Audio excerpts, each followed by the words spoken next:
ಸಮಗ್ರ ಅಭಿವೃದ್ಧಿಗೆ ಬದ್ಧವಾಗಿದೆ.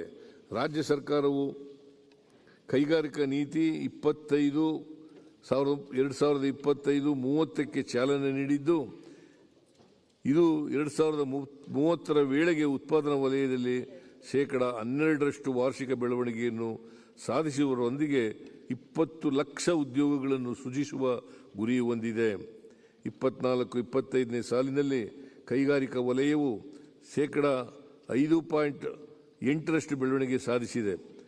ರಾಜ್ಯಕ್ಕೆ ಹೆಚ್ಚಿನ ಹೂಡಿಕೆಗಳನ್ನು ಆಕರ್ಷಿಸುವ ಉದ್ದೇಶದಿಂದ ಒಟ್ಟು 13,692 ಕೋಟಿ ರು ಆರ್ಥಿಕ ನೆರವು ಮತ್ತು ಸಹಾಯಧನವನ್ನು ಒದಗಿಸಲು ಸರ್ಕಾರವು ಸಮ್ಮತಿಸಿದೆ. ಕರ್ನಾಟಕದ ಆರ್ಥಿಕತೆಯಲ್ಲಿ ಸೇವಾ ವಲಯದ ಕೊಡುಗೆಯೂ ಪ್ರಮುಖವಾಗಿದ್ದು, ಒಟ್ಟು ಮೌಲ್ಯವರ್ಧನೆಯಲ್ಲಿ ಸೇವಾ ವಲಯಗಳ ಪಾಲು 66%ರಷ್ಟಿದೆ.